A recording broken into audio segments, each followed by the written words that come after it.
चारों भाई विराजमान थे। नारद जी का आगमन हुआ, वहां से गुजरना हुआ, देख करके रोका कि नारद जी रुकिए।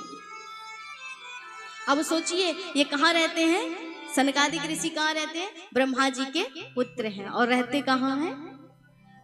ब्रह्मलोक में। अब ये ब्रह्मलोक में रहते हैं, लेकिन इनको सत्संग करना था और सत्संग के लिए कहाँ आए? बद्रीनाथ धाम में। तो इससे क्या अर्थ लगाया जा सकता है कि सत्संग केवल इस धरा धाम में ही सुलभ है, उस देवलोक उस ब्रह्मलोक में भी सुलभ नहीं है। इसलिए ये मनुष्य का जो जीवन है ना, ये बड़ा कीमती बताया गया है।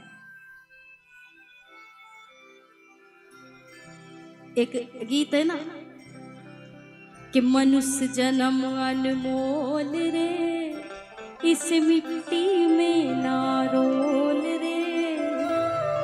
अरे अब जो मिला है फिर न मिलेगा, कभी नहीं कभी नहीं कभी नहीं रे।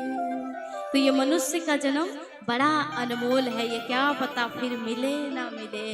क्योंकि कहते हैं ना, तात मिले पुनी मात मिले, सुत भ्रात मिले युवती सुखदाई। तात मिले पुनी मात मिले, सुत भ्रात मिले युवती सुखदाई।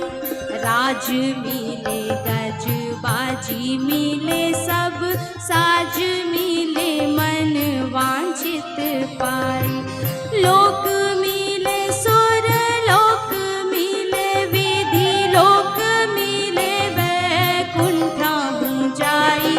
सुंदर साज सब मिली है, पर दुर्लभ संत समागम भाई। सुंदर साज सब मिली है, पर संत समागम भाई। तो संसार में सब कुछ मिलेगा, ये माता भी मिलेगी, ये पिता भी मिलेंगे, ये पत्नी भी मिलेगी, ये पुत्र भी मिलेगा, सब मिल जाएगा। लेकिन क्या नहीं मिलेगा?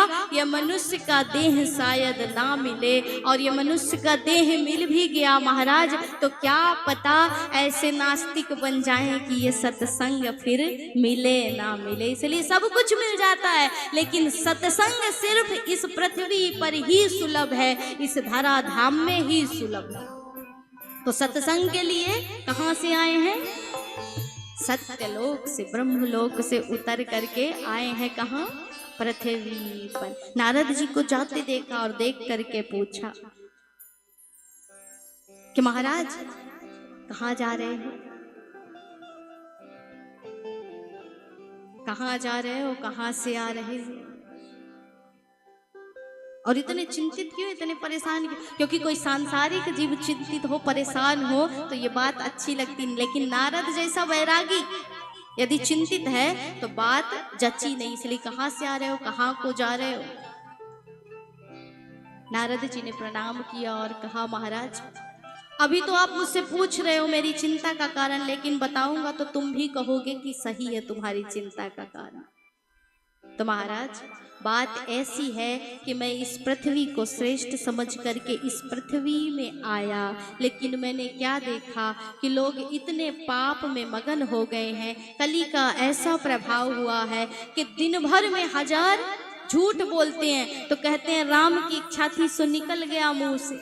लेकिन पुण्य का एक काम कर लें तो उसे लाखों बार गिनते हैं। 1 रुपए यदि भगवान के मंदिर में दान कर दिया ना, 100 रुपए दान कर दिया तो उसकी इतनी बड़ी पर्ची कटवाते हैं। वो सोचिए, ऐसा ही है ना, समय ऐसा ही आ गया है। और तो और महाराज कैसी स्थिति बताऊं कि आजकल परिवारों की स्थिति कैसी। हर जगह गया मैं, कुरुक्षेत्र गया, काशी गया, बनारस गया, सेतुबंध रामेश्वरम गया, लेकिन कहीं मन को सुकून नहीं मिला। क्या देख रहा हूँ इस संसार की स्थिति, इस संसार की स्थिति कैसी है महाराज? गृहस्थ कैसा बिगड़ चुका है। अब तो घर में किसकी चलती है? तो कहा तरुणी प्रभुतागे है, श्याल को बुद्धिदायका, कन्या विक्रीणो लोभा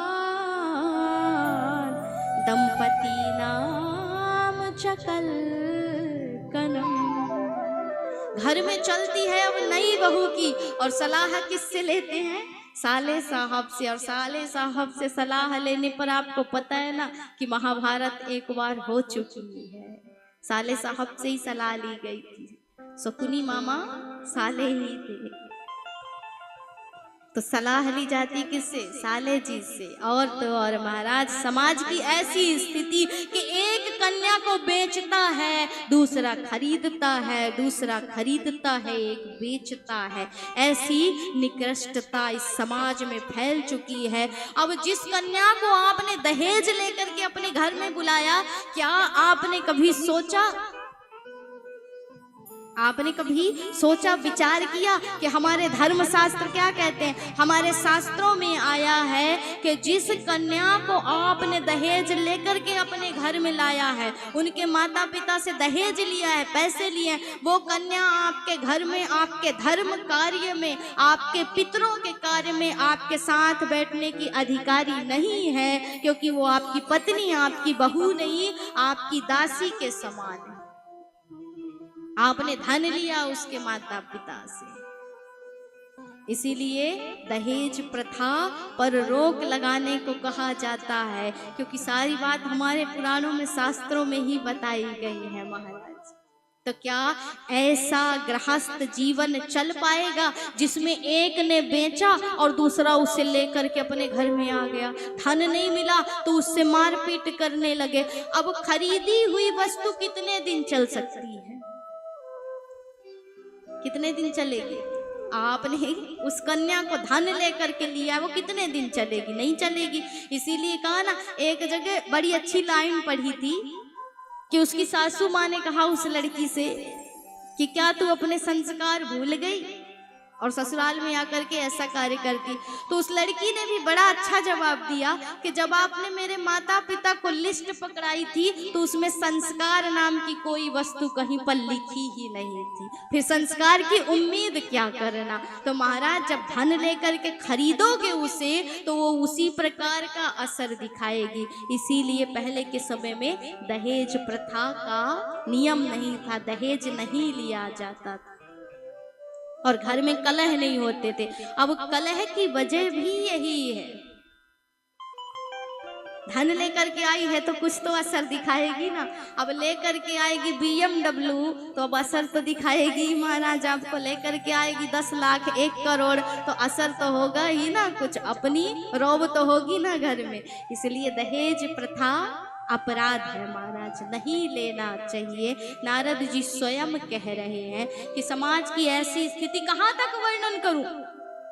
तापसी धनवंत गृहस्थ दुखी, कली कौतुक जात ना जात कही। महाराज, इस कली की कौतुक को क्या कहूं? जो तपस्वी गए थे, आए थे हरि भजन को और ओटन लगे कपास।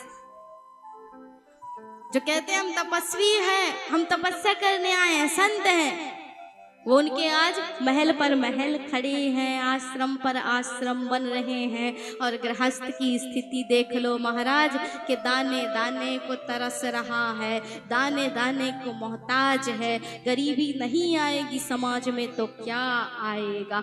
जिनको बांटना चाहिए वो जोड़ रहे हैं और जिनको जोड़ना चाहिए वो बांट रहे हैं।